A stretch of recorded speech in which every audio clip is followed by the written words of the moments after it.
semuanya, perkenalkan saya Divana Nursyafitri dari Universitas Dian Nusantara, Program Studi Manajemen. Dalam video kali ini, saya akan menceritakan mengenai perjalanan pengembangan diri saya dan juga seorang tokoh yang sangat menginspirasi banyak orang dalam rangka tugas besar mata kuliah pendidikan karakter. Dulu saat saya masih duduk di bangku sekolah, saya adalah tipe anak yang tertutup dan cenderung susah bergaul.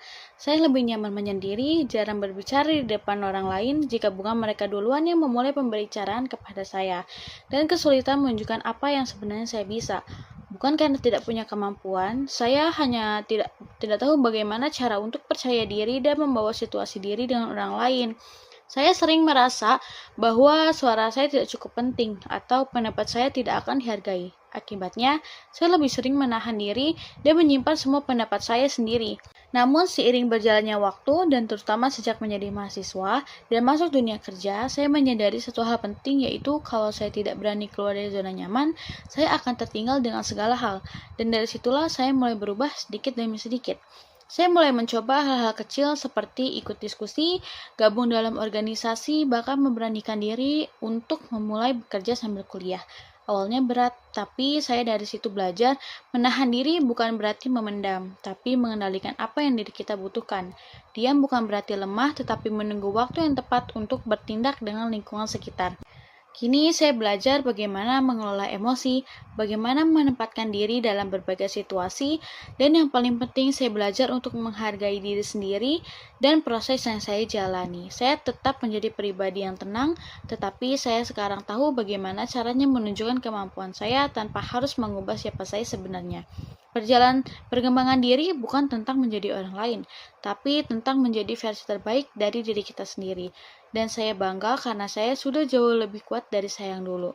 Berikut pengalaman saya, dan selanjutnya saya akan menceritakan mengenai tokoh Indonesia yang banyak menginspirasi banyak orang, yaitu B.J. Habibie. B.J. Habibie, beliau bernama lengkap Bahrudin Yusuf Habibie, yang lahir pada tanggal 25 Juni 1936 di Parepare, Sulawesi Selatan. Dan beliau adalah Presiden ketiga Republik Indonesia serta Bapak Teknologi Indonesia.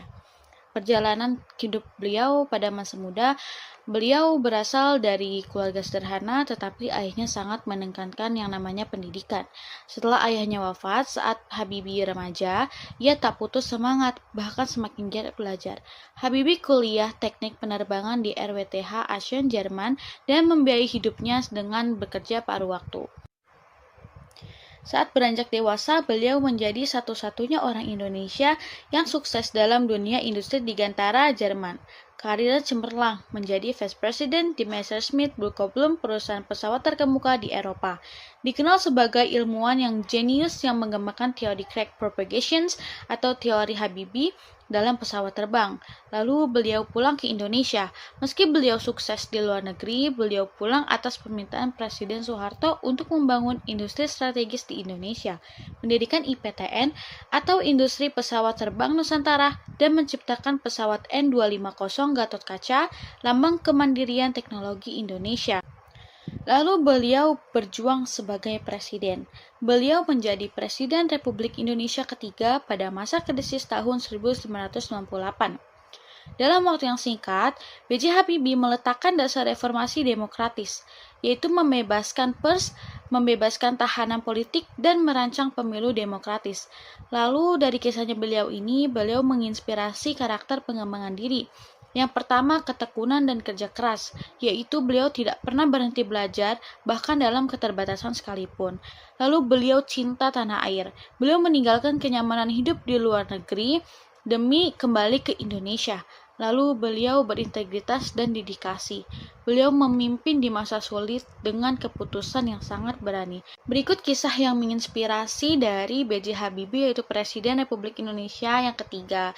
Dan juga kisah saya yang telah saya sampaikan. Terima kasih sudah menonton video jurnal ini. Semoga bisa menjadi pengingat bahwa setiap orang punya potensi dirinya masing-masing. Tinggal bagaimana kita berani untuk mengenali dan mengembangkan untuk menunjukkan kemampuan kita kepada orang lain. Terima kasih.